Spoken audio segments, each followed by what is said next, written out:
we're not point scoring. So we're not point scoring. DK Giri, may I explain one thing to you? And Sushant is more qualified to respond to you. Let me tell you, we are not petty. Yes. We are not about point scoring. We are about putting the right picture. And I think nobody better than Sushant to explain to all our viewers. Nobody better than my senior friend Sushant to explain to all our viewers the significance. No, because you are the anchor. No, I'm not intervening either. I'm just adding one point. Yeah. Right. Yeah. No, I appreciate that. I appreciate that. What I'm saying is, I just want, before I move in, and we have a fantastic guest today, Ambassador stopped in as well. But before that, I want Sushant to explain to all the viewers of Republic the significance of the Chinese admitting their casualties. They may have put a number of 4 where the reality is 40. But I want Sushant to explain the significance of this to everyone today. Sushant, over to you.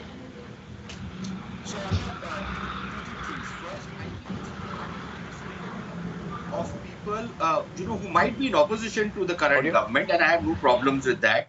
But for these people, I think it is the lowest form of a person who, because of his political disagreements or his political opposition to the government of the day, will not hesitate to diss his country, to diss the Prime Minister, especially when it relates to an external power and an hostile external power. So I have nothing but contempt for these kind of people. But to come back to your question, see, here is the thing. The Chinese have never admitted their casualties ever. And last year, when this clash happened, despite the fact that the Indian armed forces were saying that, look, this is the kind of casualties which have taken place on the Chinese side. As Gaurav very rightly says, there were about 60 odd stretchers. There were very credible reports of choppers coming in to, evacuate their casualties. Now, some of those people were dead. Some of them might have been only grievously injured. But the fact that there were significant damage on the Chinese side was a known fact. The Chinese, however, never admitted. Now, just imagine this. Within a day or two of the entire clash, the Indian armed forces had given the entire list of people who had died and people who had got injured. And in fact, there was television footage of people going to the hospital to ask for the well-being of the injured soldiers. On the Chinese side, there was a complete clampdown. There was a complete blackout.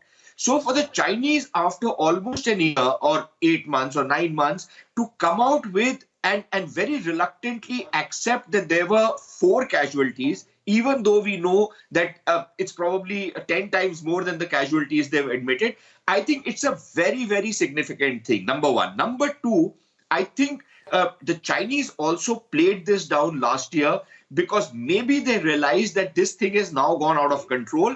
And this will spiral out of control because even today, we have this very good China watcher, Anand Krishnan, who has been monitoring the Chinese social media. And he has come out and said that today, this is the biggest trend in China where people are really angry over the casualties which have taken place. So questions would have been asked of the Chinese government as well. Despite that, if they have now revealed this, I think it is important not only from, the fact that, those casualties took place, but what is even more important is that they hid it at that point of time because they wanted to keep a control over the situation. Otherwise, it would spiral out of control. At the same time, they did not want to lose face. So even now, they will not admit the full scale of casualties on their side because that would mean a loss of face. And for the Chinese, loss of face, like any Eastern society, loss of face is something nobody wants. So I think from that point of view, this is probably the first time in decades that the Chinese have admitted how many soldiers they've lost. They're still not accepted how many soldiers they lost in Sikkim in 1967 when the clash took place out there. So there is no press freedom. There is no openness. Sir, whether there is press freedom or not press freedom, it tells you a lot about a particular state that it hides its own casualties, despite the fact that one of the persons who they have admitted had died last year is the same guy who had died last year, and today they have admitted it. And at that point of time, social media in China was full of, of stories of how China many hid people the had died. facts And the on Chinese COVID were clamping from the down on entire social world. media so that news did not come out There is completely. no So, of transparency course, in it's a very Chinese opaque state. society. It's a rogue It's state. difficult to estimate It's a- what was the precise casualty level, Absolutely. but it was certainly more than the 4 Absolutely. which they have admitted today. Yes.